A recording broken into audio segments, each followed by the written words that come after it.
I've got you all set and ready to go. Fantastic.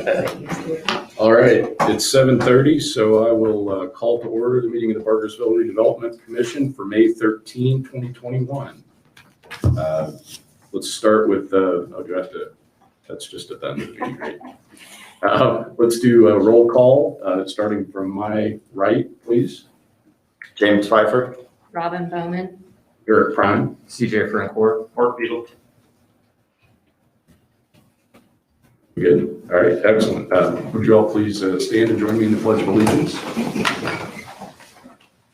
I pledge allegiance to the flag of the United States of America and to the republic for which it stands, one nation, under God, indivisible, with liberty and justice for all. All right, first order of business is to approve the minutes from the prior meeting, which was February 2, 2021. I assume all of you had the opportunity to review those minutes in your packet. Does anybody have any changes, corrections, or edits? I did not identify any. Okay, seeing none, do I have a motion to approve the minutes from February 2nd? Motion to approve the minutes from February 2nd. Motion from Mr. Francoeur. Do I have a second? I'll second. Mr. Pfeiffer seconds. Any discussion? All right, all in favor? Do we do roll call votes? Oh, no, not at this meeting. Okay. All right, then everybody in favor signify by saying aye, please. Aye. Any opposed? Showing none, the minutes are adopted. And I skipped a step there. We have a change in our recording secretary that we need to undertake, correct? Correct. Yes, so at your last meeting, you had appointed Becky Thompson to be the recording secretary, and she has taken another position and is no longer with the town. So if you would have the minutes reflect that Bethany Wrench is now officially your recording secretary and taking your minutes for you. You still have a secretary on the board for those official duties. Okay, and is that something we need to adopt by consensus or? Consensus is fine. Okay. Do we have a consensus that Bethany Wrench will become the new recording secretary? Yes. All right, fantastic. Welcome, Bethany. Thank you. All right, new business and updates. We have a guest in the room, Heidi Amsbaugh from Baker Tilly, and you have the floor. Thank you. Open it up. Yeah, I'll pull up the map for you. And, Okay. And we can have a nice discussion and see where we end up going here. Okay.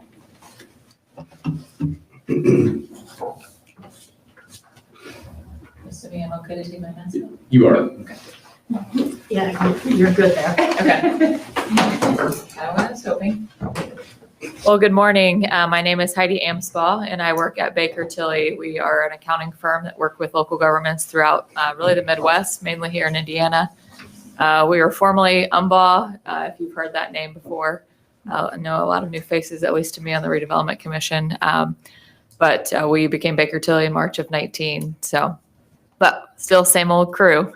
So thank you for having me. So I work with local governments throughout the state of Indiana, financing capital projects through the issuance of municipal bonds. I also assist communities throughout the state with administering TIF areas, creating TIF areas, setting up TIF areas, the strategies behind where and when and why you would set up TIF areas. And so that's really why I am here today. And want this to be kind of an open, casual conversation. Mark, I know I've seen you here before, but others, again, are new to me. So I'm just going to act like you know nothing about TIF at this point. But Julie did put up a map of your current TIF areas that we help establish. And you technically have 5 different TIF areas in place. The industrial park is the purple area down on the right-hand side. And then if you go north from there is your Whiteland Road, State Road 135 TIF area. And then out on the east side of town is the State Road 37 TIF area. The industrial park and the State Road 135 areas were the first areas that were created in 2007. So the original portions of those TIF areas have a 30-year life, and those will mature in 2037 for you guys. For each one of those, there was an expansion that was done in 2015, and then the State Road 37 TIF area was also created in 2015. So currently, those have no expiration date, meaning they will currently not end until you issue bonds that you would pledge those TIF revenues towards. If you don't ever issue bonds, then those TIF areas will continue on indefinitely until you decide you want to no longer have them. So, so just kind of high level overview of those TIF areas. So essentially what these areas indicate are areas in which you guys as a redevelopment commission are currently capturing any increases in assessed value that have occurred from when the TIF area was created. That's called incremental assessed value. That assessed value times the tax rate divided by 100 generates tax dollars called TIF. And those TIF dollars, 100% of them come to you guys as a redevelopment commission to use in serving and benefiting those TIF areas. So no other units of government get that incremental portion of tax dollars that are generated. It comes directly to you. So it's just a very beneficial tool that communities can use to generate direct dollars for redevelopment, economic development, and infrastructure improvements around TIF areas, just in general. So maybe stop there and see if we have any just kind of initial questions about your TIF, like your current TIF areas. Yeah, If I need to back up as far as just explaining TIF in general, I can do that. when you said there were 5 areas, you were counting the 2 expansion areas. Exactly. So, yeah. So when the expansions were done and the State Road 37 TIF areas were established, they were established as their own separate allocation areas. So I probably should have explained that. So when you create a TIF area, there are 2 legal boundaries that are established. One is an EDA, or the Economic Development Area boundaries. The EDA boundaries are the boundaries in which you can spend the TIF monies. The second boundary is called an allocation area, and the allocation area boundaries, again, the parcels that make up those boundaries are the parcels that you actually collect increment from. Those 2 boundaries don't have to be the same. They don't have to be coterminous with each other. But your TIF areas currently are coterminous, meaning those boundaries are exactly the same. But I would say that your economic development area, your EDA boundaries, are all connected right now through right-of-way, which allows you to spend, if TIF's being generated in the industrial park, which is where your TIF is being generated right now for the most part, then those funds can be used in the State Road 37 area and your State Road, your 135 area.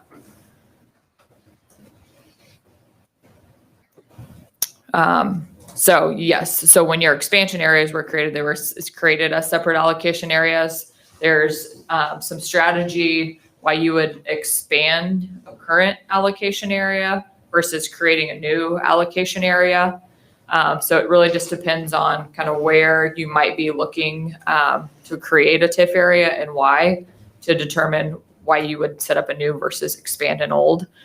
But really the point of a TIF area is to have you guys kind of have areas in your community that you're focusing development on.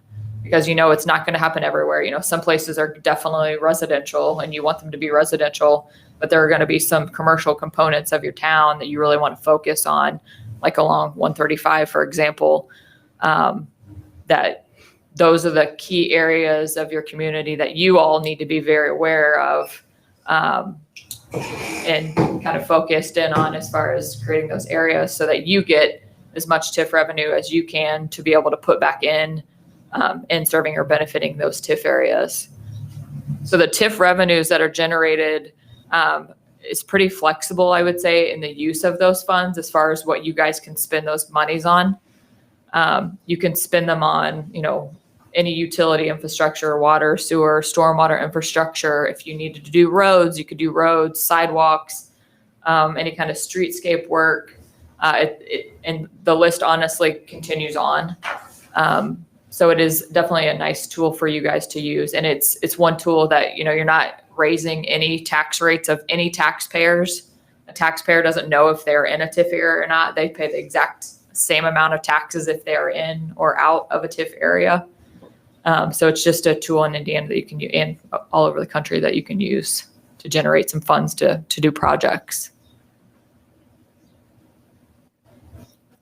This would be, oh, sorry, go ahead. I was gonna ask, and you said the industrial park TIF is the one that's generating the most? Yeah. So your industrial park, your original industrial park area is generating a little over 2 million of captured assessed value. So again, you take that assessed value times your tax rate divided by 100 to get the actual revenue dollars. But yes, a couple of your other areas are actually generating negative increment. So one, a comment that I had made is that we assist with just being strategic about when and where you set up TIF areas, because if you set up an allocation area too early before any development's going to happen, because of the way assessments work in Indiana, your assessed values depreciate over time, especially like in a downtown area. You have to be very careful because a lot of buildings depreciate over time. So if you set your base value of a TIF area up here and the values are depreciating over time, normally you want the AVs to go up so that you capture this increase, but AVs can go down. So if you set your base higher than what the AV is, then you have negative increment that's generated, meaning it will offset any positive increment in your other areas. It can. And this may be a Julie question, but you had mentioned that funds can be utilized for a lot of things, including roads, but with the road impact fee, is there a kind of an idea that TIF money won't be spent on roads and the impact fee will cover that? Or is this, it could be either still? These are all tools in our toolbox. So what our priorities are. And local governments just don't have very many options for producing revenues in the state of Indiana. Property taxes are very much limited because of the maximum levy system that's in place. So as AVs change, the tax rates change, inverse of each other to get to a budget number.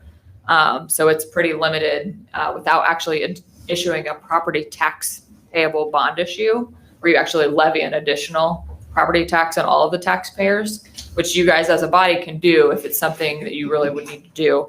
So property tax, income tax is really the main source of revenues besides any kind of locally generated revenues from building permits and those type of revenues. So state of Indiana, we help administer over 450 TIF areas. So it's a tool that's definitely used all across the state, from the smallest community to some of the largest, all the largest.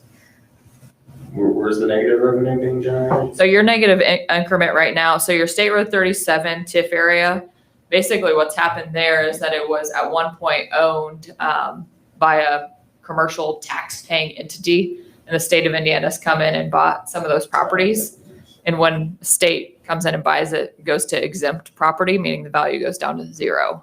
So it went from a base value here to now a base value down here. So and some of the strategy discussions that we've had about, and there's a couple of council members who have made suggestions of amending some of your TIF areas or adding some TIF areas in different pockets of your community.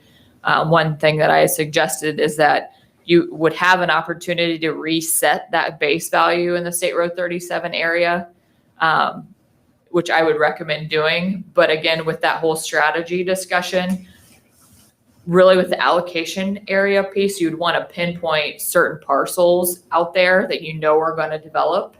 And the EDA boundaries, again, can be larger than the allocation area boundaries, meaning if there's a larger area where you need to spend those funds, but there's only a couple parcels that are going to generate it, then you can make that difference and be very strategic about what you want to capture.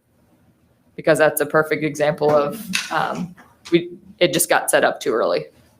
And the TIF revenues will flow in from any property located within a TIF area. Yeah. So basically when taxpayers pay their taxes, it's all on how those tax dollars get distributed by the county auditor. So yeah, some will, some of the taxes people pay based on that base value will come to the town and the school and the township and the county.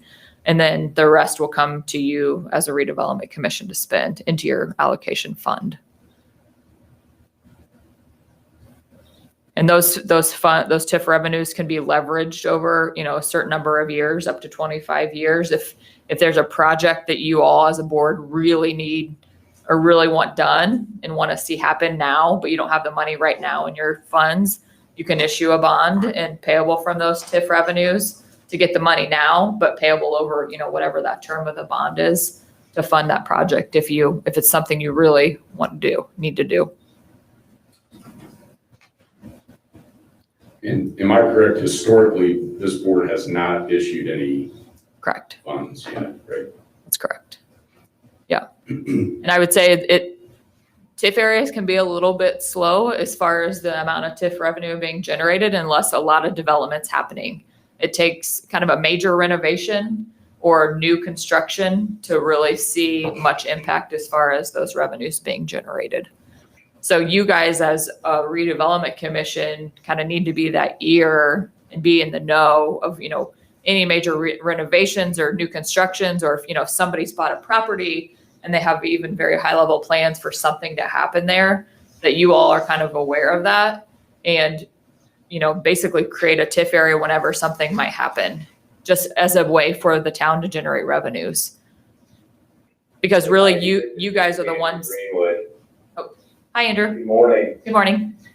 And can you give the board a good example of, not a Carmel example, but a good example or an Indianapolis example, but an example of a smaller community where you've worked in, where they've utilized a bond issuance to spur redevelopment, let's say in a downtown or at a very important corner, and how that works and how that's a huge tool to create redevelopment?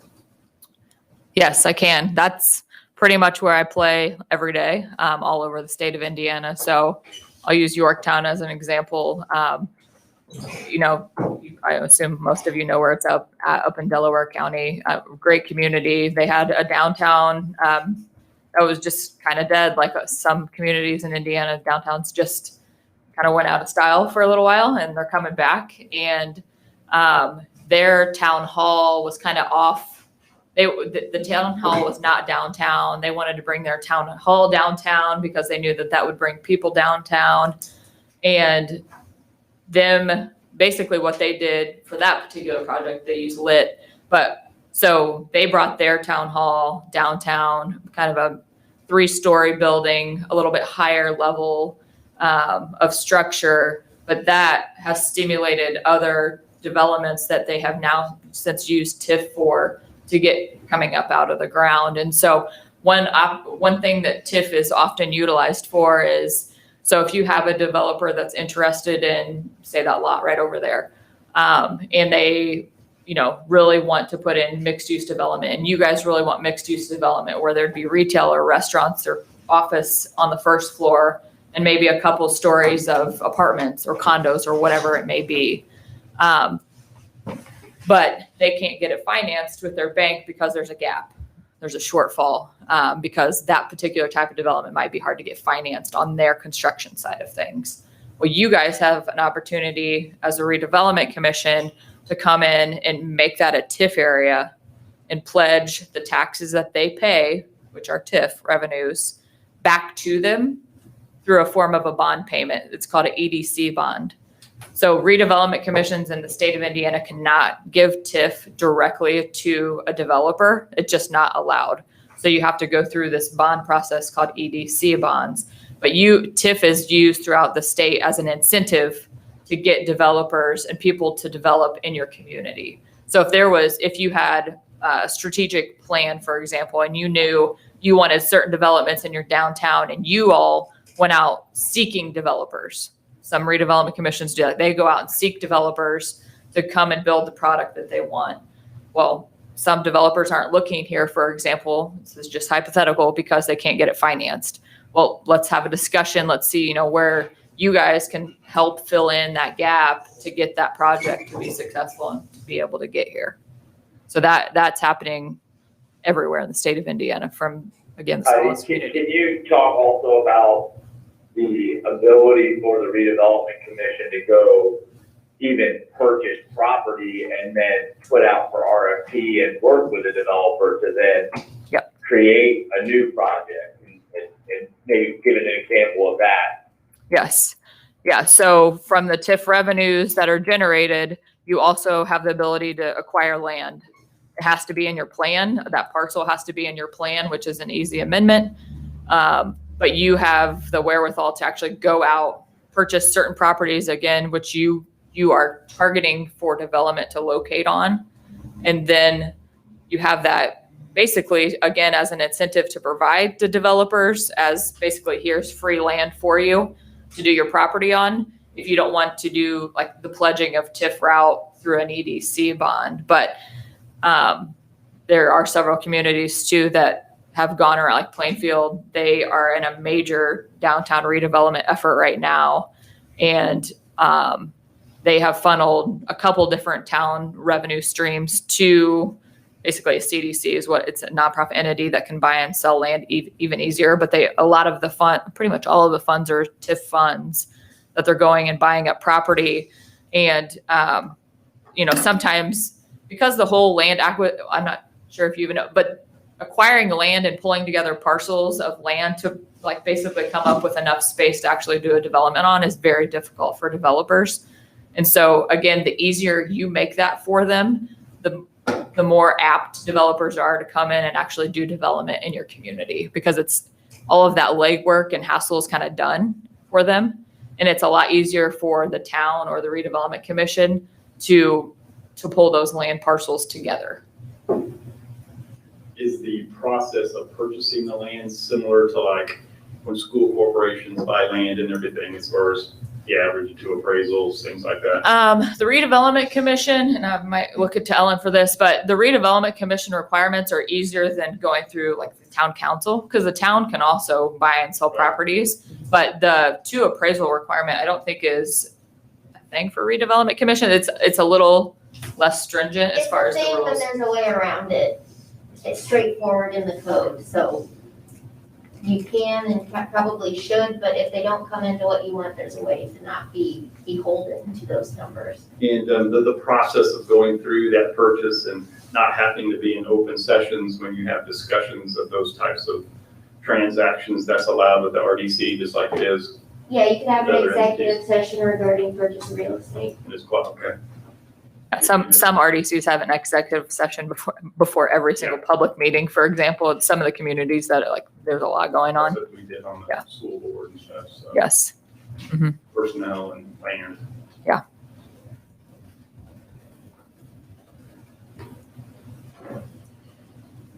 So AKA you just have a lot of options. Have there been any interest in those TIF areas for development from anyone?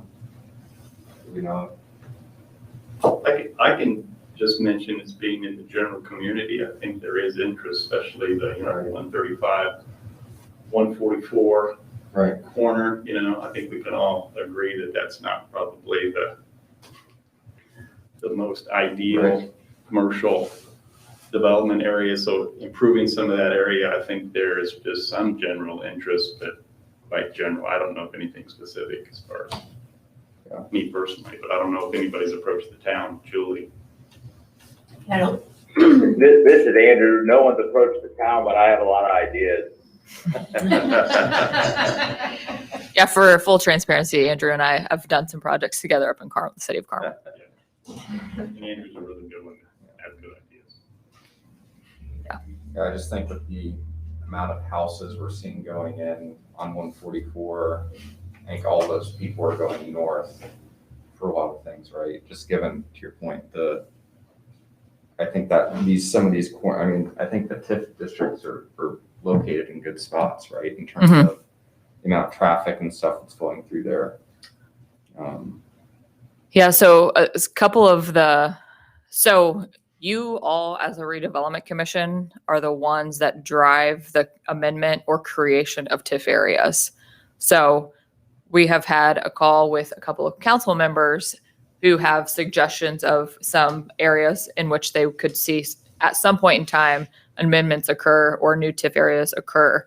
So, in conversations with them, I just informed them, you all need to be talking with the Redevelopment Commission because you guys are the ones that drive that whole process. It's just a 4-step meeting process to amend or create a TIF area, but it starts with you and it ends with you. And the Plan Commission and the council are involved in between, just for very kind of high level approvals to make sure it falls within the plans of the town, basically. But there's discussions about kind of the next natural development happening on the east side of 135.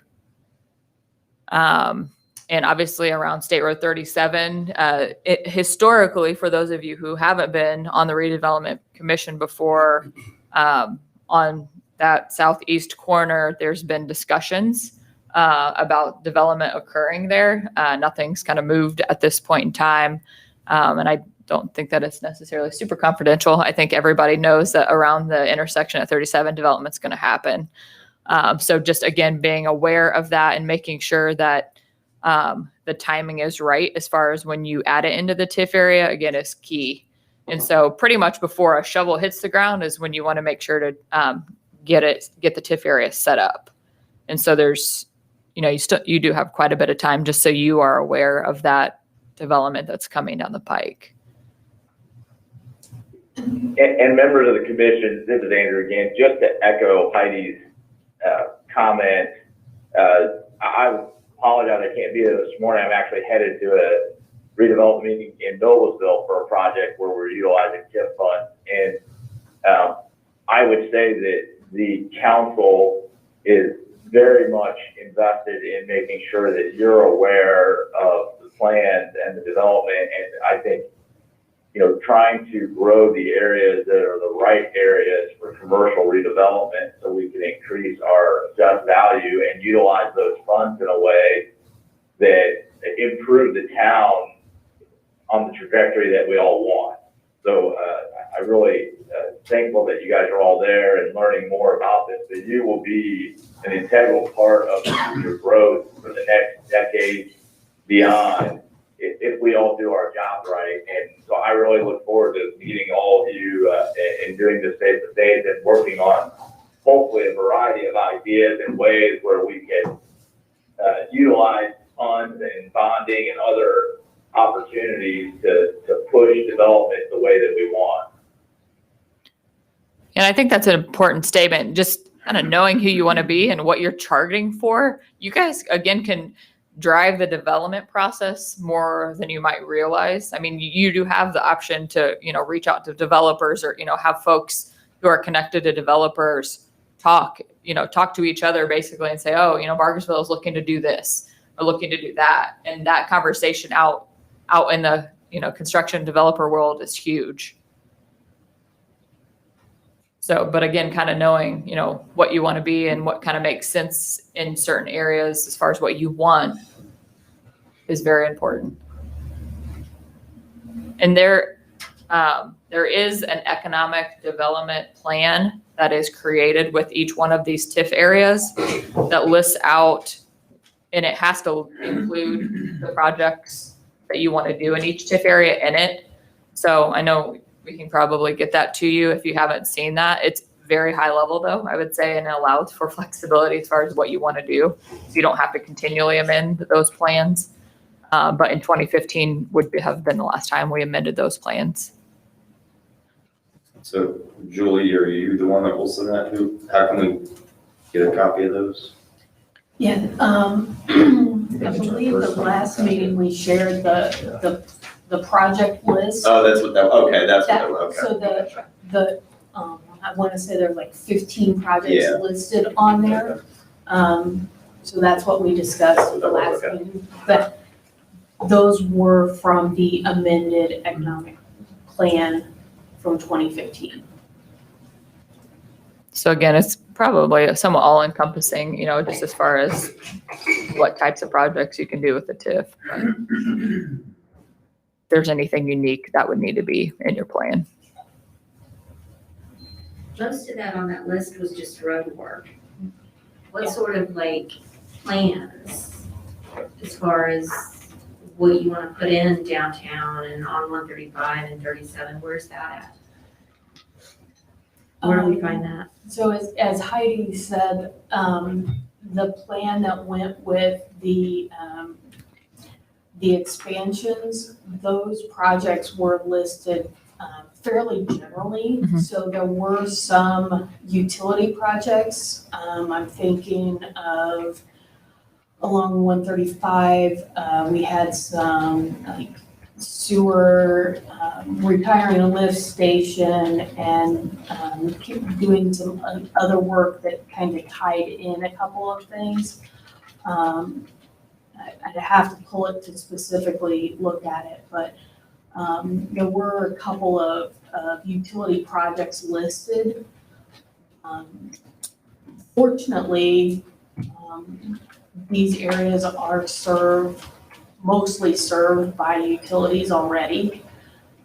So those types of projects aren't listed like you would see in, if these were areas that were going to be developed that didn't have services yet. So in terms of like specific projects, those are very high level. So, saying that we would need to improve service roads after I-69 comes in. 5 years ago, we didn't have enough data from NDOT to know Right. what that would be, or Mhm. to know what company would want to come into that area to know what their needs would be. So it was left general so that it would fit if someone came in with a request. And there were originally some sewer needs out at 37, and that's why we had consolidated the EDA so we could try to get TIF funds out in that general area for those kind of improvements to get that development working. But I think there's been some other plans There's that some have other occurred plans in since works, then yeah. to still get that area connected into the sewer and water, which obviously is integral to getting that development to occur on that property, which was ag land. Yeah.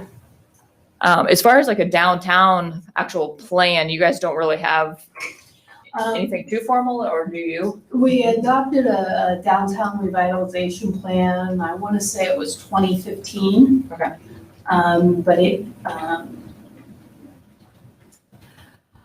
it's a plan, it's not specific to this piece of property would be best redeveloped into one of these three uses, which is what a lot of people would like to see when we do plans like that. So we do have that.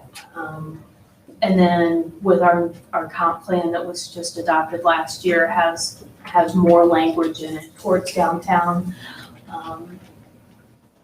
The downtown isn't as included in the TIF area, and Yeah. we've had multiple conversations about that and that strategy. You just have to, again, be very strategic, especially in downtown area, that those assessed values just unfortunately just appreciate over time. Yeah, can you help me? So whenever that was, a long time ago now, I think obviously Indiana moved from whatever true tax, whatever they called that, to fair market value assessment. So obviously most homes, which they, like downtown Indy, obviously there was some of that depreciation that factored into them having really low tax dollars, and so because it wasn't based on depreciation, so fair market value is.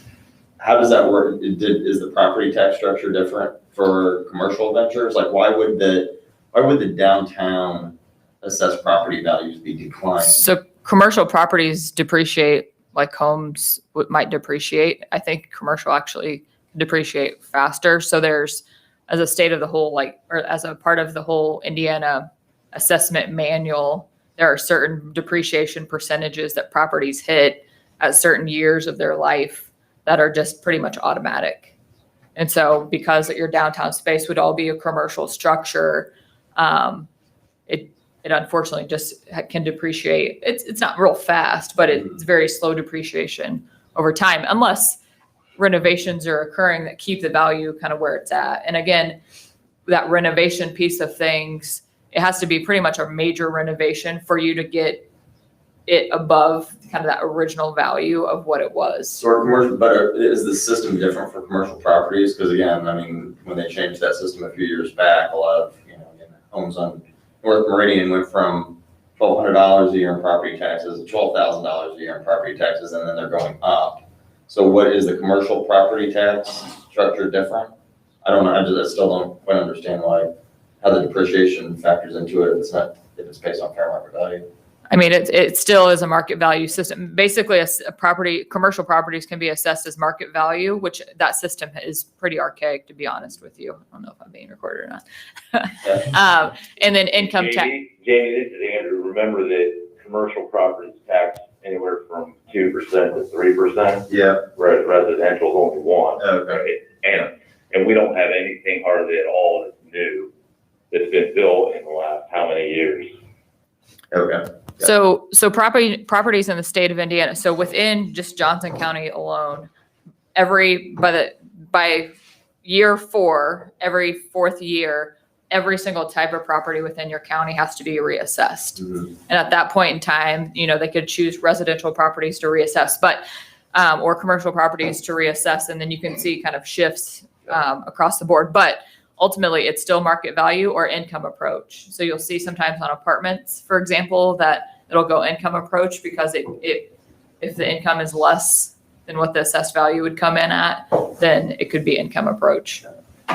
Well, and Heidi, that's a great point because look at the marsh, right? On an income approach, the marsh isn't shuttered, it's a black box, there is no income.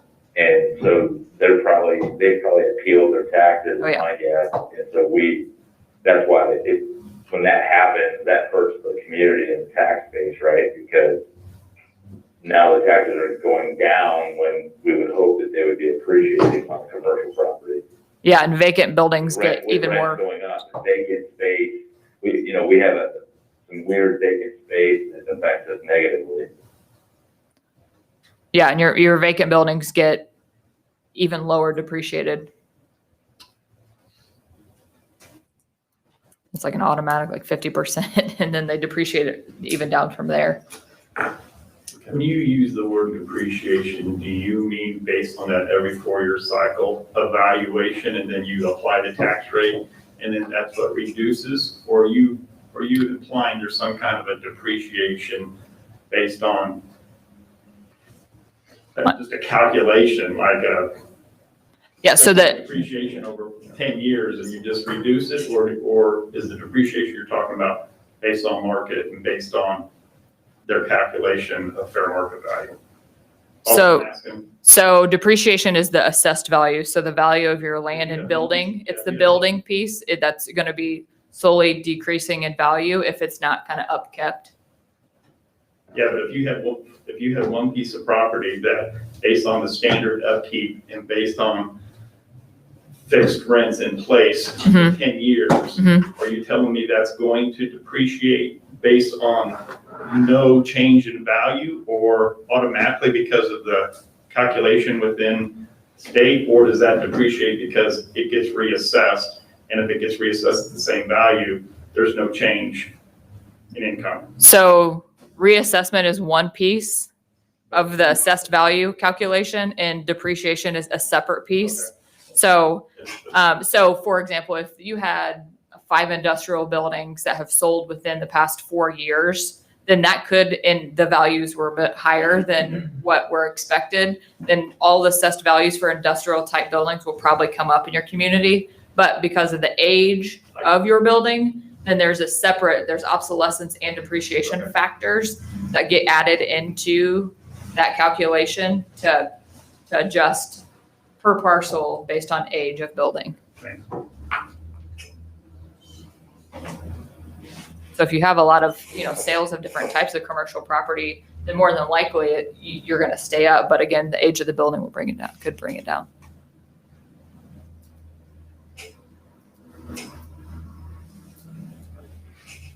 I can never remember any conversation about like what Andrew's saying, what they're saying as far as partnering with the developer. Since being on this commission, maybe the town council wasn't progressive enough, maybe we weren't progressive enough, that did really get our minds. So that brings up an interesting point. So in your experience with RDCs around the state, what percentage of the work they do on average, if there is such a thing, is proactive versus reactive. So in other words, having a developer come in and ask for funds for some, and then being reactive to that versus us going out in the community, like you said, with our eyes and ears open to say, what can we do, buying property or providing infrastructure dollars? How's that? Yeah, it is really dependent. honestly kind of all over the board. I would say the communities that are more around an urban core are a little bit typically more proactive about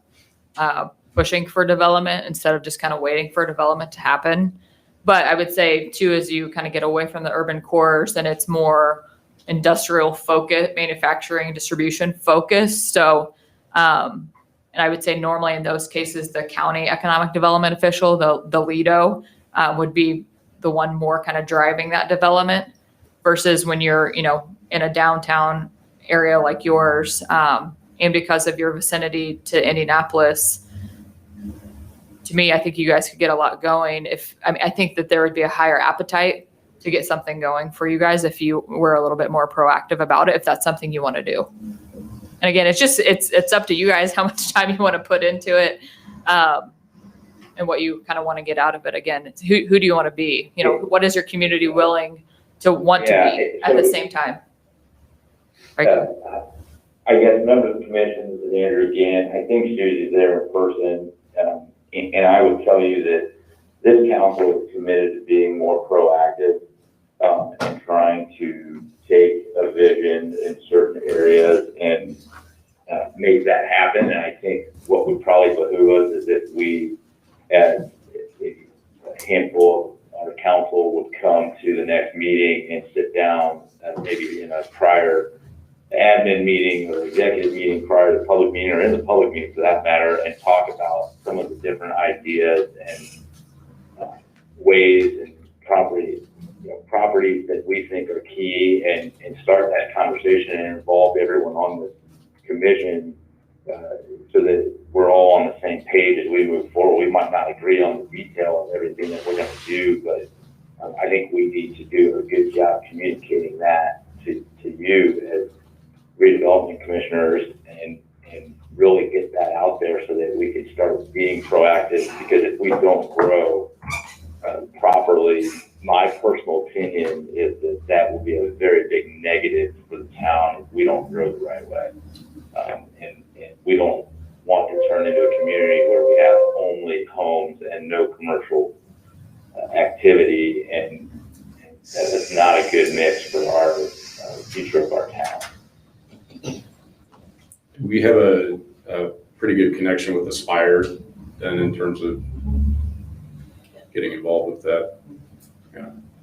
Oh, that's the name, the new name, isn't it, of the Johnson Yeah. County Is it EDO? JCDC? I was like, Aspire, that's JCDC really rolled familiar. it Yeah. to Aspire. Yes. Has there been any conversation about updating or creating a new downtown revitalization plan if it's 2015? I hesitate to mention that because it seems like anything that we do when it comes to that takes a year or two. But is there anything that can happen fast, and anything, does that make sense at all?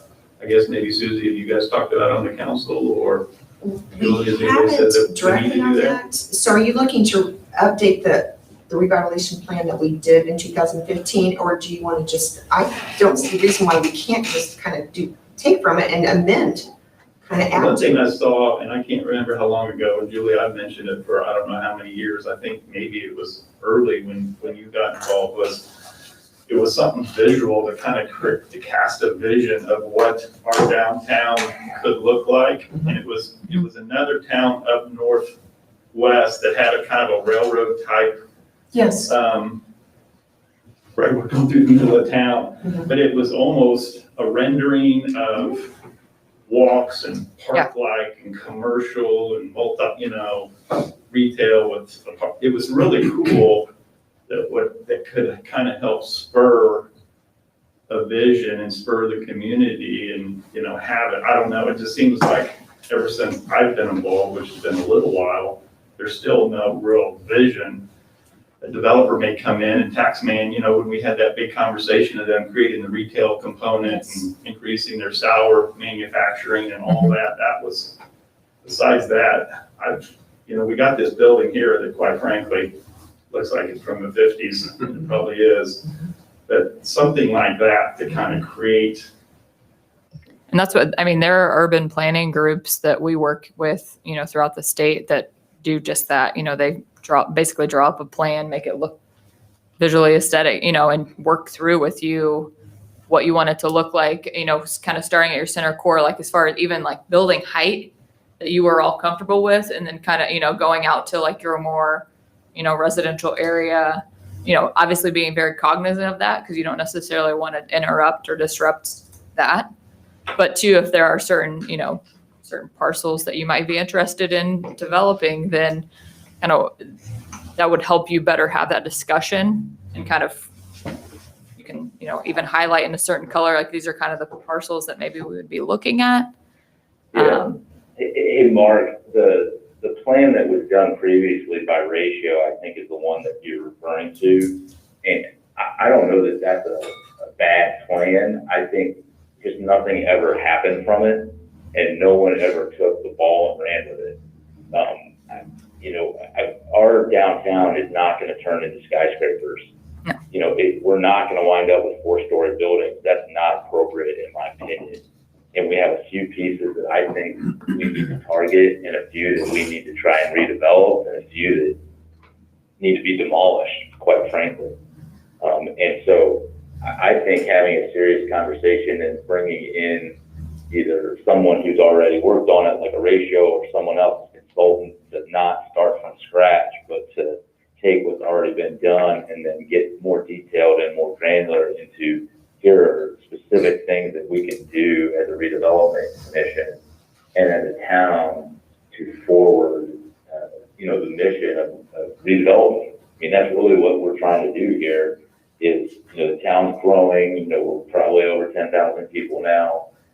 We're going to continue to grow with all this residential growth, and we want to take the folks that are going and leaving the town to work or leaving the town to recreate or leaving the town to buy dinner. We want them to stay in the town and to develop the town and have people walk and ride their bikes and be able to commerce, right, without having to go to Greenwood or Indianapolis. Mm-hmm.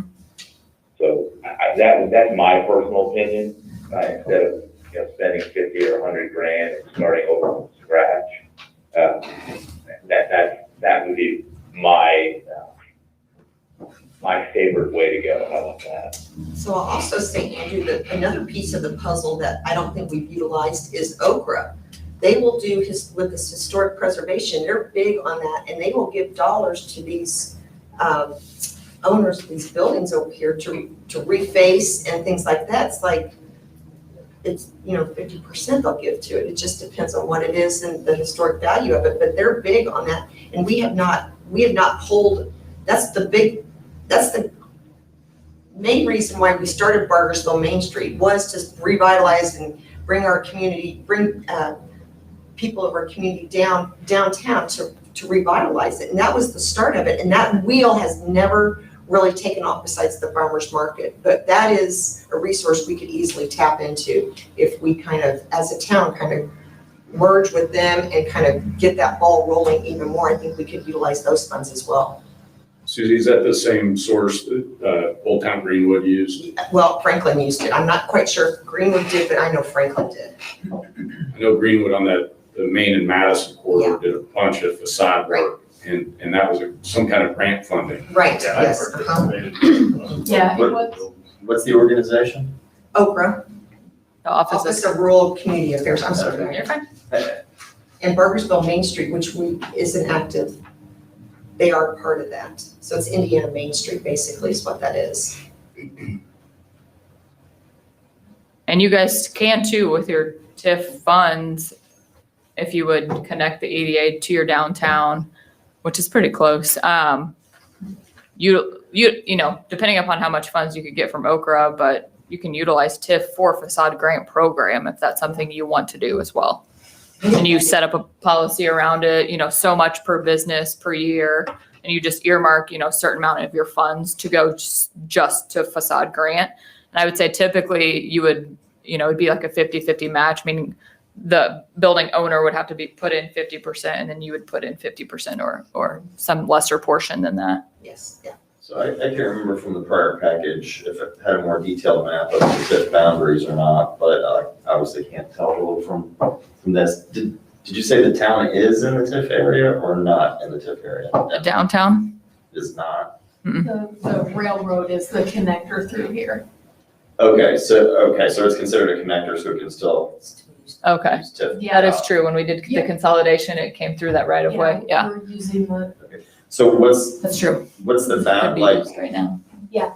that usage of dollars within the connector area? Like, is there some defined statute of it's 150 feet off of it? Like, what's the? Probably turn to you or Rich Starkey. Yeah, I don't know. Rich Starkey is bond counsel from Barnes and Thornburg that helped the town create, or the redevelopment commission create the TIF areas. So we would just want their legal guidance to make sure that you would be okay. Okay. That those buildings would be serving the TIF area and the TIF would be serving the downtown. I would think he could probably get there. Just, yeah, he can answer that. Can't we just expand the economic development area Yes. to include more of the downtown? yes. You know, and we just probably need to do that so that we can utilize those funds down there, especially with some of the things that we're working on that hopefully by the next meeting we'll be able to talk about in the downtown area.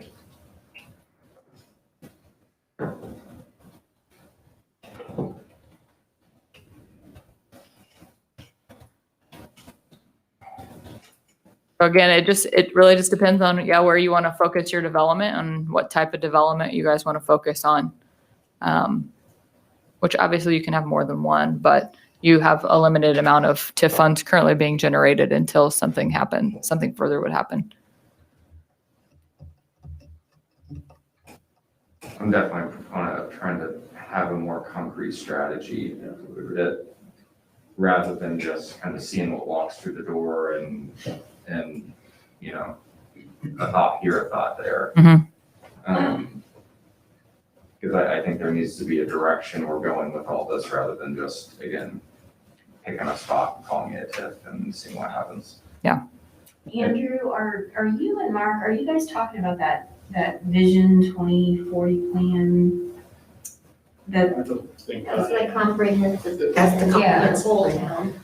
yeah, There was something a while That's ago. part of it, but they're talking about something that was earlier than It that. was, yeah, it was a while. Yeah, there's the 2040 plan, but then there's also I believe it was 2015, and Ratio did a downtown revitalization plan. Revitalization plan.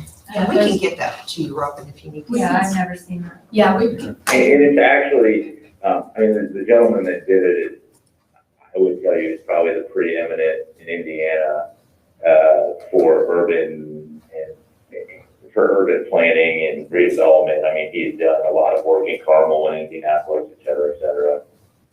He writes for the IBJ, very well respected. I mean, it's a good plan. There's just not a lot of, detail. It's like, yeah, you have this great downtown. Yeah, you can do X, Y, and Z. Yeah, here's some pretty pictures. And, you know, that's all well and good. And I think it spurs ideas, but, you know, I don't know that it tells you, it doesn't give you a roadmap of, hey, you need to, as a redevelopment commission in a town, go buy this unsightly building, knock it down, and attract a developer to go do this. Right? Or, hey, here's another building that's really unique that, you know, can be redeveloped from a vacuum store into a sushi restaurant, right? And here's how you do that. Like, there's nothing like that in that plan. And those are the kind of things that I think we have to take as a group and work together and meld that overall general plan of here's ideas of connection and different building heights and what you can do, and then, okay, how does that work in reality? Because we're not gonna go attract, you know, a 500-person company to come to our downtown. You know, it's just not, A, that's not gonna happen in this market. B, it's not gonna happen in Barterville in my lifetime. You know, not in our downtown. Now, you know, out on the 37 corridor, that's a whole different story. And I think that's where, you know, we're counting on our partnership with Aspire and things that can occur over there, that'll be a different type of development. And we need to, work through and explain those differences. But, with our downtown, it's going to take grassroots efforts, and it's going to be, in my opinion, it's a more novel, direct approach. And there's probably 4 distinct different areas that we need to think about, and you as board members need to understand, the importance of it and what you want to prioritize and where you want to spend money. Because that's the reality is, there's money available to do things, and historically, nothing's been done, and to me, that's part of the travesty, right? That's part of the end, it leads to the opportunity that we have. So, I'm super excited and think that there's a ton of opportunity, and, believe that all of you are on that commission for a reason, and all bring a different skill set and a different mindfulness to this and a different perspective, and we need that. We need multiple perspectives. It can't just be what Andrew says, or what Susie says, or what James says, or Ruth Ann, or Dustin, or Julie for that matter. It's a collaboration to get there. So I'm excited to work with all of you on it. And maybe Andrew, to that point, because to me, there feels like a lot of collaboration that needs to happen between kind of us and what we may have as our vision versus, you all. And it sounds like the RDC hasn't traditionally met, but maybe twice a year, and there's not been a lot of activity. So how do we foster more of that kind of collaboration? Do we have just more meetings and invite the council to it? Like, what I don't necessarily know what that process is to make sure that we are kind of discussing this more, because I have a vision to me, and generally, like, the downtown is what's going to actually attract the people. Costco at 135 and Whiteland Road isn't going to attract people, so you attract people with the downtown, and then people want those amenities like the Costco at 135, whatever it is. But but that may be different than somebody else's. But what's the process for making sure that we're meeting more frequently with the council and kind of meshing our ideas together? Is it formal? Is it just more informal? 2 options from the legal perspective. Either 2 representatives from the council could attend any or all of your meetings, just like they did today. Or you could have joint meetings with the council where we give notice for both, as often as both bodies would like. In the executive session. I would recommend a formal and an informal, and when I say informal, there's probably opportunities for like a subcommittee or a committee where it's not all the members of the commission meeting with maybe 2 folks from the council and vice versa. I'm not a big fan of the joint meeting, only because you'll get caught up in all the stuff that the council has to deal with, and you don't want that. This is a much better board, much easier. So that would kind of be my recommendation, is that we start making sure that we're at all of your meetings, and then we set separate, smaller meetings if need be, or hey, there's 1 or 2 folks that want to talk specifically about 135 development, and we can do that informally as well.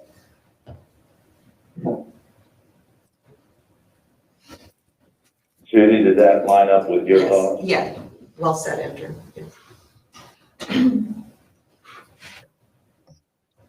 I would say that that's being done in other communities too, where they kind of have a focus group of people, and there's, work sessions or however you have to call, whatever you have to do legally to make sure you're good, but work sessions where they just kind of hash through details and plans and start to memorialize your goals, but making sure they too maybe align with certain plans that are currently in place, or, We're at ground zero here. We can do right. basically. First kind of align some goals, like start a list of some goals and, of you guys together, and then kind of go slowly get it more formal by, maybe bringing in somebody that can update Ratio's plan if it's not them. And do we have access, or could we get access to other Yorktown, whatever it may be, maybe some of their strategic thinking, so we're not just. that's what, you guys can always meet with them. You can always go up and meet with the town managers from any community really, and, just pick their brain about what they did, what was their strategy. Fortville would be a perfect example for you guys. is. They've a kept lot their of core parallels. downtown, but have really just like stepped up the game and just, to know the strategies as far as what they used. And I think they maybe the used taxman Okra folks know, I maybe, think they used Okra money too, to get that. I mean, that town Yeah. is so similar to ours. They have Yes. 67, which is the 135. They've got a mainline railroad track running Yep. right through the middle of downtown. And size-wise, I think they're about the same as well. So, Maybe even got a tax man. and they've got a that's right. Yeah, I was just looking at that on my. McCordsville too, but McCordsville struggles a little bit. I mean, just the setup of their kind of downtown is just on Pendleton Pike, which is just too busy, to be honest. And they have to, restructure a new way of thinking for their downtown because traffic flow is a huge thing. I wish you guys don't necessarily have that, issue here with people flying through your downtown.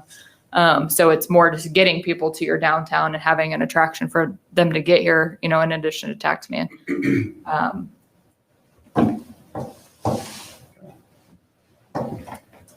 But yeah, I mean, I can connect you. Andrew, I'm sure I can connect apologize, I you. have to So go, but what I'll ask Julie to do is to make sure that we try and set a meeting more than twice a year and have a meeting, I don't know when your next meeting is, but if we can, maybe do an informal meeting prior to that with a few members who are interested to try and sit down and talk about vision and put together a concrete plan, or maybe we just, have a meeting in the next 30 to 60 days and Susie and I or whoever from the council come in and sit down and talk through all the opportunities and put some stuff on paper and get an actual plan together to be proactive. So again, apologize I couldn't be there this morning, but thank you all for everything you're doing. I look forward to working with you. Thanks, Andrew. Okay. thank you.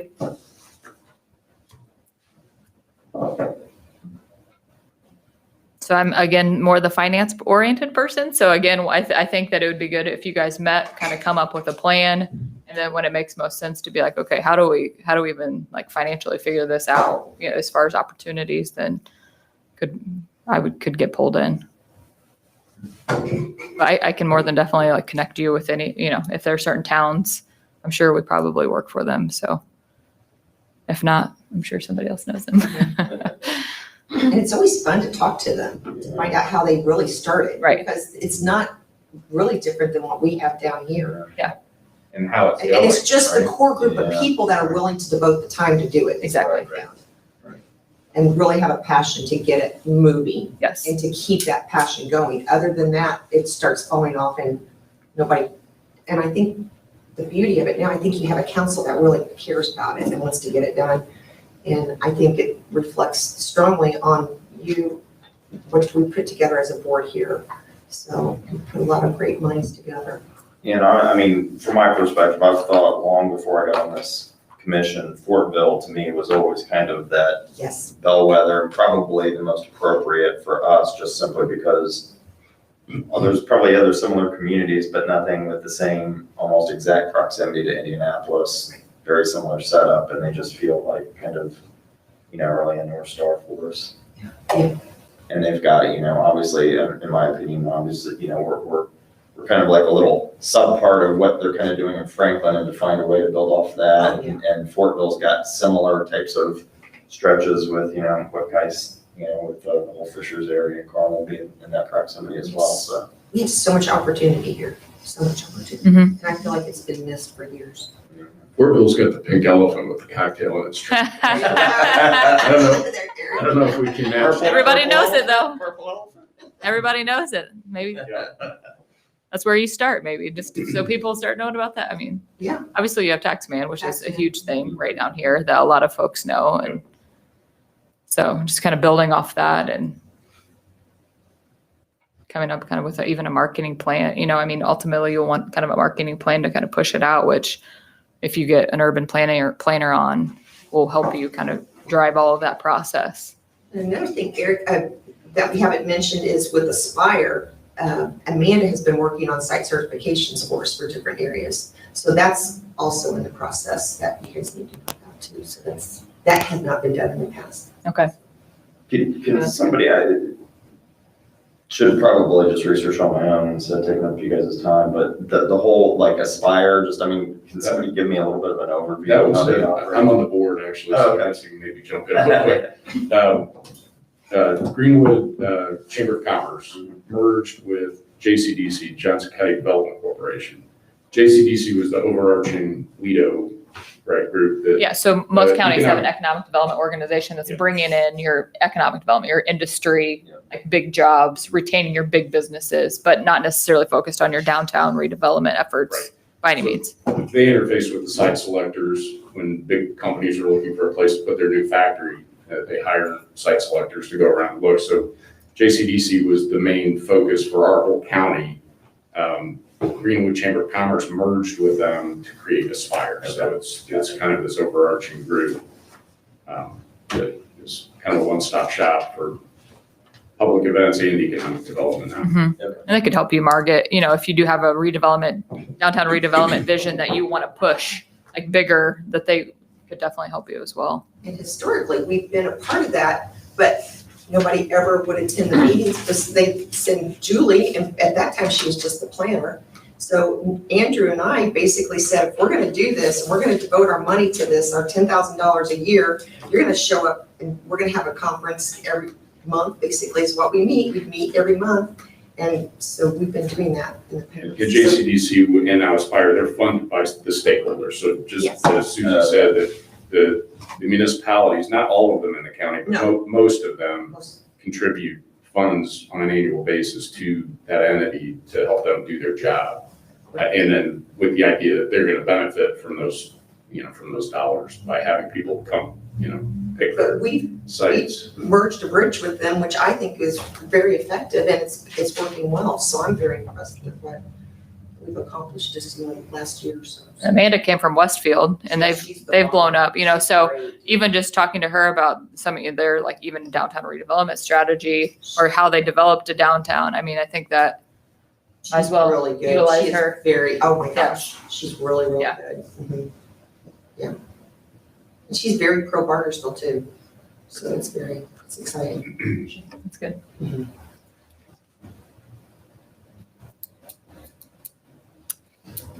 That's all I have, unless you have anything else. But if you have any questions after you leave here, because I know it's just information overload, Julie has my contact information. So maybe another quick question, because I look at this obviously and anybody that's ever seen me at a meeting knows I'm kind of anti-Greenwood. And so I look at this and I'm like, well, Greenwood and their little encroaching on us, and obviously I know they've annexed a lot of this, but I look at some of our TIF areas, and to me, again, most of the growth seemingly from a TIF dollar perspective in the foreseeable future would be at that 135 and White Road area.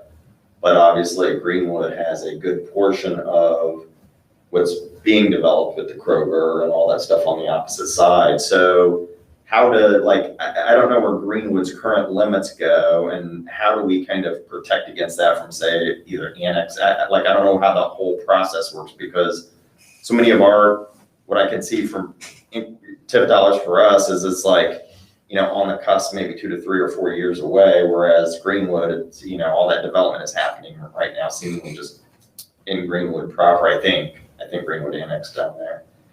Yeah, so if the city of Greenwood has annexed property, then you can't get it. Nobody else can get it. So it would just be, that those properties out in the county that the town would have an opportunity potentially to annex if you could get people to voluntarily annex their property, into your community. So it just,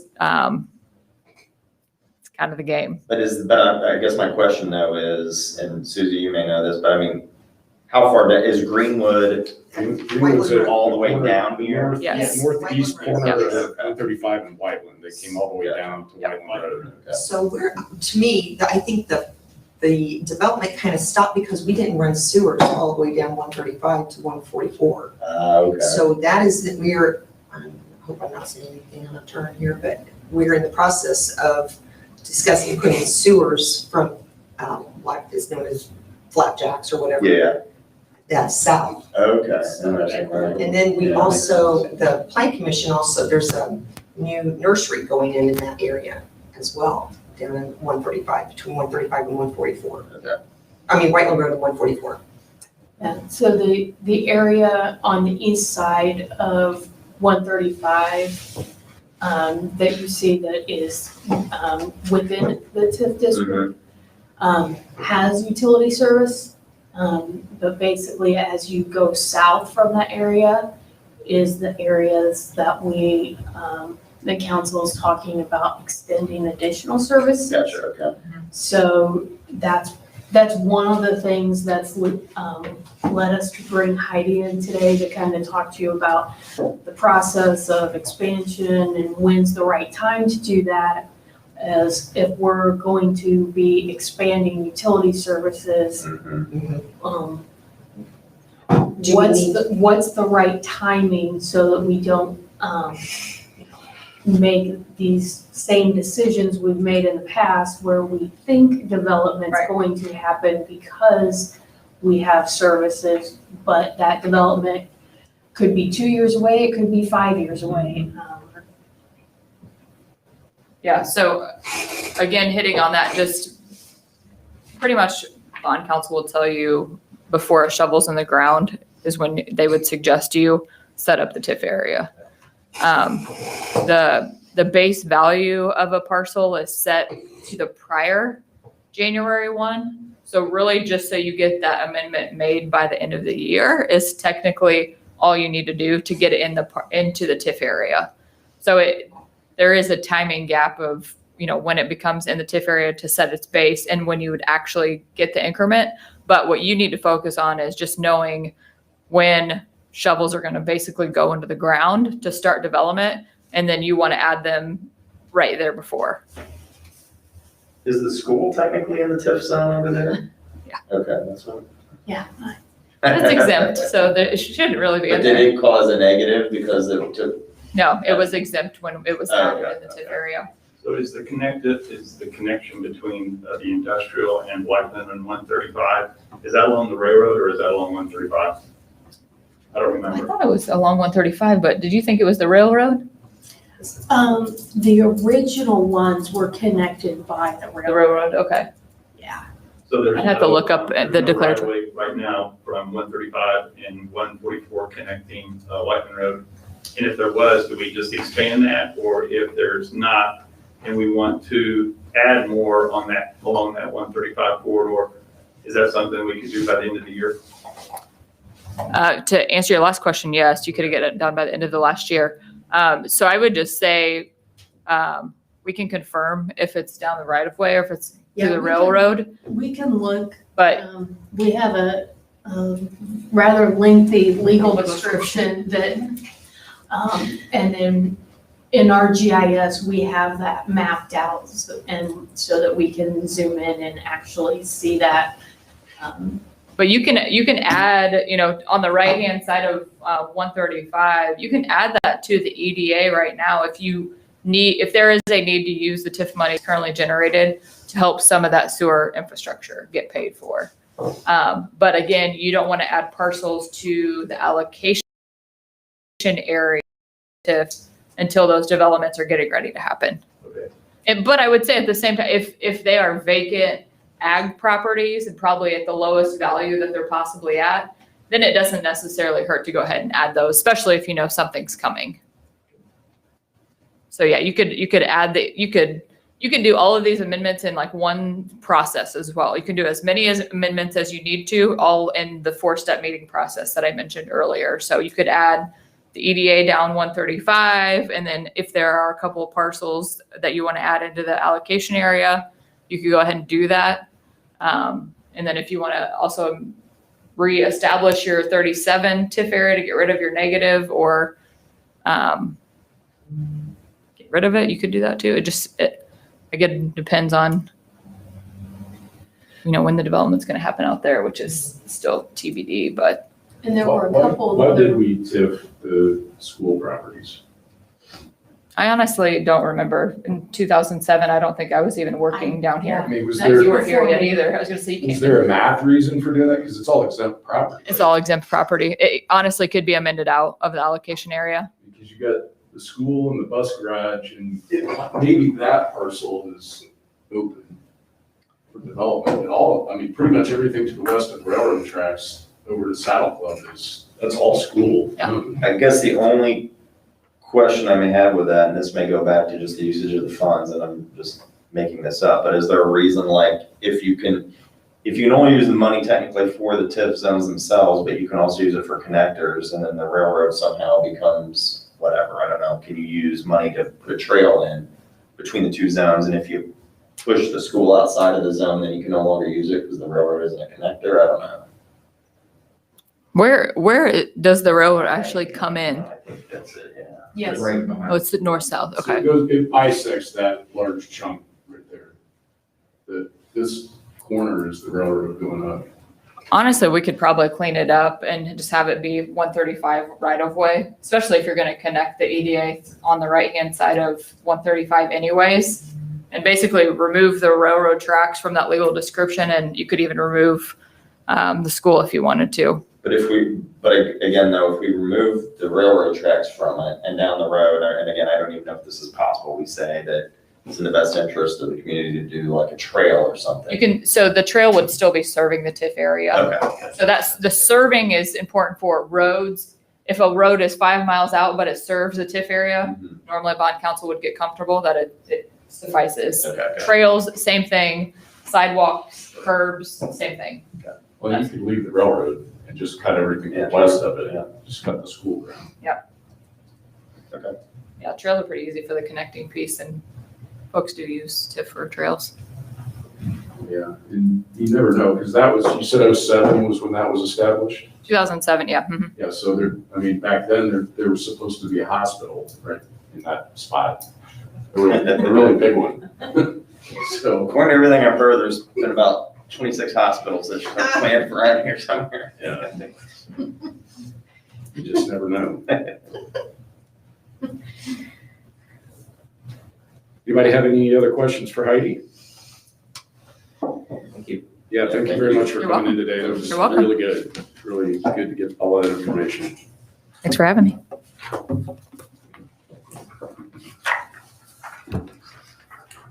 All right, next order of business, we've got some invoices to approve.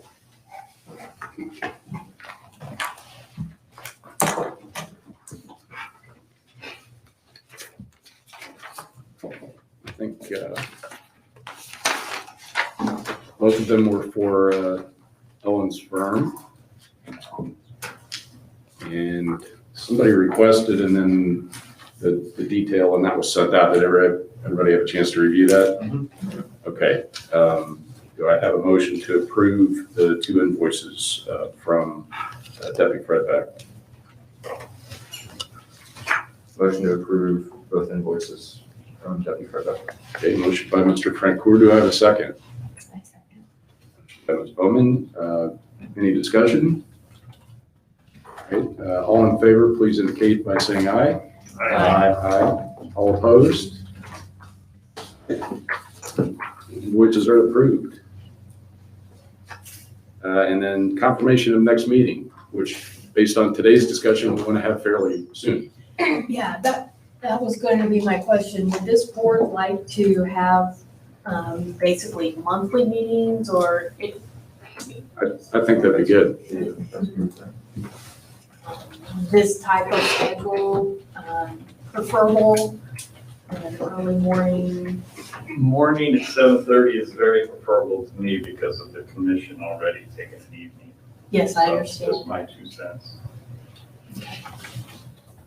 It would be good if we could kind of get a regular meeting pattern established for you folks, and then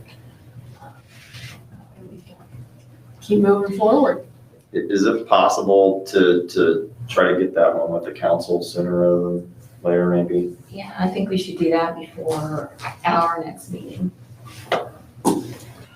We can work to coordinate that.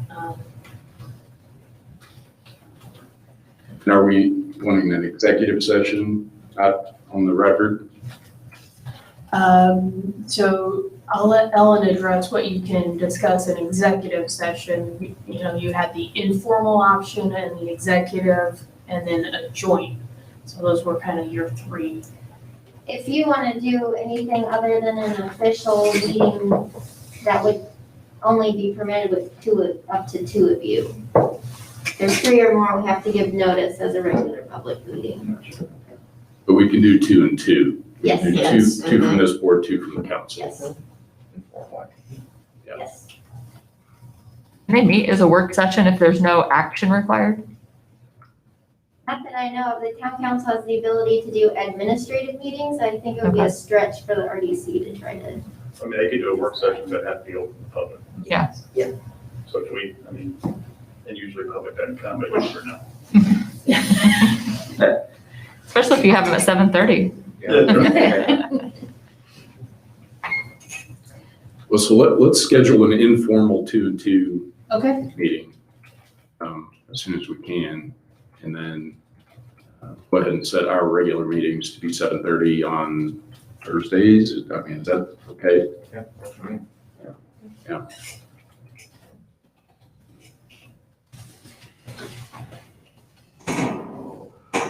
Yep, we will get those scheduled for you. Fantastic.